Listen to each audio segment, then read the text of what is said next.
Hello, welcome back. ಇವತ್ತು ನಮಗೆ ಹಬ್ಬ. ಯಾವ ಹಬ್ಬ ಅಂತ ಯೋಚನೆ ಮಾಡ್ತಾ ಇದ್ದೀರಾ? ಬನ್ನಿ ಹೇಳ್ತೀನಿ. ನಾವಿವತ್ತು ಮೊದಲನೇ ಹೊರಮಂಗಳವಾರವನ್ನು ಆಚರಿಸ್ತಾ ಇದ್ದೇವೆ. ಹಾಗಂದರೆ ಏನು, ಯಾವಾಗೆಲ್ಲ ಇದನ್ನು ಆಚರಿಸ್ತಾರೆ? ಪ್ರತಿ ಮಂಗಳವಾರ ಹೊರಗಡೆ ಊಟ ಮಾಡ್ತೀವಾ? ನಿಮ್ಮೆಲ್ಲ ಪ್ರಶ್ನೆಗಳಿಗೆ ನಾನು ಉತ್ತರ ಕೊಡ್ತೀನಿ. ಪ್ರತಿ 3 ವರ್ಷಕ್ಕೊಮ್ಮೆ ನಾವು ಈ ಆಚರಣೆಯನ್ನು ಮಾಡ್ತೀವಿ. ಯಾರೂ ನಿಯಮ ಮೀರೋ ಹಾಗಿಲ್ಲ. ಮನೆಯಲ್ಲಿ ಪೂಜೆ ಮುಗಿಸಿ ದೀಪ ಬೆಳಗಿಸಿ ಒಲೆಯಲ್ಲಿರೋ ಬೆಂಕಿನ ಆರಿಸ್ತೇವೆ. ಒಂದು ಸ್ವಲ್ಪನೂ ಬೆಂಕಿ ಇರಬಾರ್ದು. ಸ್ವಲ್ಪ ಕೂಡ ಒಲೆಯ ಕೆಳಗೆ ಹೊಗೆ ಆಡದ ಹಾಗೆ ಬೆಂಕಿಯನ್ನು ಆರಿಸಬೇಕು.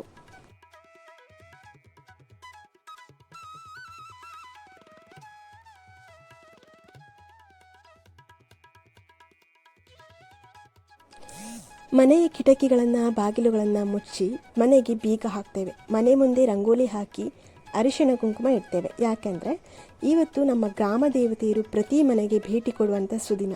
ಮುಂದಿನ ತಿಂಗಳು ಶ್ರೀದೇವಿಯರ ಜಾತ್ರಾ ಮಹೋತ್ಸವ ನಡೆಯಲಿಕ್ಕಿದೆ. ಇದು ಅನಾದಿ ಕಾಲದಿಂದ ಬಂದಂಥ ಆಚರಣೆ.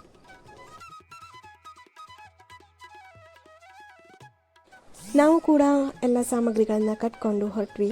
ಈ ಕರುಗಳ ಅಮ್ಮಂದ್ರನ್ನು ಇವತ್ತು ಒಂದು ದಿನ ಕಟ್ ಹಾಕಿದ್ದೇವೆ. ಯಾಕಂದರೆ ಮನೆ ಹತ್ರ ಯಾರೂ ಕೂಡ ಇರಲ್ಲ.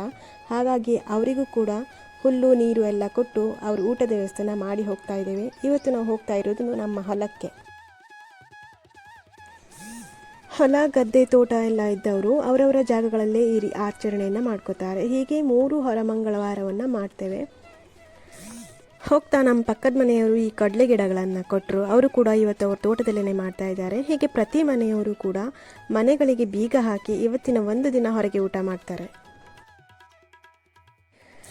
ನಾವು ಇಲ್ಲೇ ಒಲೆಗಳನ್ನು ಮಾಡಿ ಅಡುಗೆನ ಮಾಡ್ಕೊಳ್ತಾ ಇದ್ದೇವೆ. ಇವಾಗ ಇಲ್ಲಿ ಸ್ವಲ್ಪ ನೆರಳಿದೆ. 2 ಗಂಟೆ ಸುಮಾರು ಬಿಸಿಲು ಬರುತ್ತೆ. ಬೇಗ ಬೇಗ ಅಡುಗೆ ಮುಗಿಸಿ ನೆರಳಿರೋ ಜಾಗದಲ್ಲಿ ಹೋಗಿ ಊಟ ಮಾಡ್ತೇವೆ. ಪೇಟೆಯಲ್ಲಿರೋ ಜನ ಗಾರ್ಡನ್ಗಳಿಗೆ, ಟ್ರೀ ಪಾರ್ಕ್ಗಳಿಗೆ ಹೋಗ್ತಾರೆ. ಇನ್ನೂ ಸ್ವಲ್ಪ ಜನ ಫಾಲ್ಸ್ಗಳಿಗೆ ಹೋಗ್ತಾರೆ. ನಮ್ಮೂರಲ್ಲಂತೂ ಫಾಲ್ಸ್ಗಳಿಗೆ ಇನ್ನೂ ಕಡಿಮೆ ಇಲ್ಲ. ಕೊನೆಯ ಮತ್ತು 4ನೇ ಮಂಗಳವಾರವನ್ನು ನಾವು ಮನೆಯ ಒಳಗೆ ಮಾಡ್ತೇವೆ. ಆವತ್ತು ಕೂಡ ಹಬ್ಬದೂಟ ಇರುತ್ತೆ. ಮರುದಿನದಿಂದ ಮುಂದಿನ 9 ದಿನಗಳವರೆಗೆ ಜಾತ್ರಾ ಮಹೋತ್ಸವ. ಈ 2 ತಿಂಗಳುಗಳ ಕಾಲ ನಮಗೆ ಹಬ್ಬ ಅಂತಲೇ ಹೇಳ್ಬೋದು. 9 ದಿನಗಳವರೆಗೆ ನಡೆಯೋ ನಮ್ಮೂರಿನ ಶ್ರೀ ಗ್ರಾಮ ದೇವತೆಯರ ಜಾತ್ರೆ ದಕ್ಷಿಣ ಭಾರತದ ಸುಪ್ರಸಿದ್ಧ ಜಾತ್ರೆಗಳಲ್ಲೊಂದು. ಭಕ್ತರು ಪ್ರೀತಿಯಿಂದ ದೇವಿಯರನ್ನು ಹೊತ್ತು ಗದ್ದುಗೆಗೆ ಕೂರಿಸ್ತಾರಲ್ಲ, ಅದನ್ನು ನೋಡೋದೇ ಒಂದು ಚಂದ. ಎಷ್ಟೋ ದೂರದ ಊರುಗಳಿಂದ ಜನ ಇದನ್ನು ನೋಡೋಕ್ಕೆ ಬರ್ತಾರೆ. ಆಡೋದಕ್ಕೆ ಅಂತ ಕಾರ್ಡ್ಸ್ಗಳನ್ನು ತಂದಿದ್ವಿ. ನಾನು ಒಂದು ಕಥೆಯನ್ನು ಓದಿ ಮುಗಿಸ್ದೆ. ಇವತ್ತಿನ ದಿನ ನಮ್ಮೂರು ಪೇಟೆಗಳಲ್ಲೆಲ್ಲ ಬಿಕೋ ಅಂತ ಇರುತ್ತೆ. ಎಲ್ಲ ಅಡುಗೆ ಮುಗಿಸಿ ದೇವರಿಗೆ ಎಡೆಯನ್ನು ಇಡ್ತೇವೆ. ಅದಾದಮೇಲೆ ನಾವು ಊಟ ಮಾಡ್ತೇವೆ. ಇನ್ನೊಂದು ವಿಶೇಷ ಏನು ಅಂದರೆ, ನಾವು ಮಾಡೋ ಪ್ರತಿ ಹೊರ ಮಂಗಳವಾರದ ದಿನ ಯಾರಾದರೂ ಒಬ್ಬರಾದರೂ ಅತಿಥಿ ನಮ್ಮೊಟ್ಟಿಗೆ ಬಂದು ಸೇರ್ತಾರೆ. ಇಷ್ಟು ವರ್ಷದ ಆಚರಣೆಗಳಲ್ಲಿ ಒಂದು ಹೊರ ಮಂಗಳವಾರವನ್ನು ಕೂಡ ನಾವು ಅತಿಥಿಗಳಿಲ್ಲದೆ ಊಟ ಮಾಡಿಲ್ಲ. ಇವತ್ತು ಕೂಡ ಅತಿಥಿಗಳು ಬಂದಿದ್ದರು. ಎಲ್ಲರೂ ಒಟ್ಟಿಗೆ ಊಟ ಮಾಡಿದ್ವಿ. ಊಟ ಮುಗಿಸಿ ಸುಮ್ಮನೆ ಅಂತೂ ಕೂರಲಿಲ್ಲ. ಗಾಳಿಪಟನ ತಯಾರಿಸಿ ಹಾರಿಸೋದಕ್ಕೆ ಪ್ರಯತ್ನ ಪಟ್ವಿ. ಆದರೆ ಗಾಳಿ ಇರಲಿಲ್ಲ.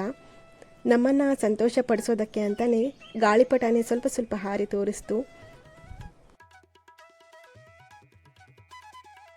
ನಮ್ಮ ಹೊಲದ ಹತ್ರ ವ್ಯೂ ತುಂಬ ಚೆನ್ನಾಗಿದೆ. ತುಂಬ ವಿಶಾಲವಾದಂಥ ಜಾಗ. ಸಂಜೆ 4:15 ಗಂಟೆಗೆ ಎಲ್ಲ ಗಂಟು ಮೂಟೆ ಕಟ್ಕೊಂಡು ಮತ್ತೆ ಮನೆಗೆ ಹೊರಟ್ವಿ. ಇವತ್ತಿನ ಈ ದಿನ ನಾವು ತುಂಬ ಪ್ರೀತಿಯಿಂದ ಕಳೆದ್ವಿ.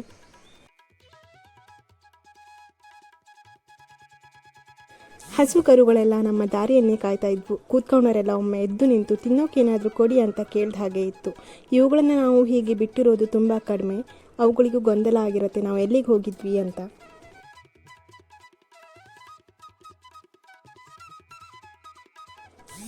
ಮನೆಗೆ ಬರೋ ಅಷ್ಟೊತ್ತಿಗೆ ಸಂಜೆ 5 ಗಂಟೆ ಆಗಿತ್ತು. ಮನೆ ಬಾಗಿಲು ತೆಗೆದು ಒಮ್ಮೆ ಎಲ್ಲ ಸಾಮಗ್ರಿಗಳನ್ನ ಒಳಗಡೆ ಇಟ್ಕೊಂಡ್ವಿ.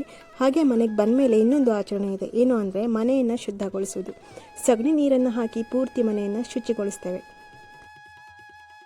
ನಮ್ಮ ಇವತ್ತಿನ ಈ ದಿನ ತುಂಬ ಚೆನ್ನಾಗಿತ್ತು. ಬೆಳಿಗ್ಗೆ ಮೊಗ್ಗಾಗಿದ್ದ ಹೂಗಳು ಅರಳಿದ್ವು.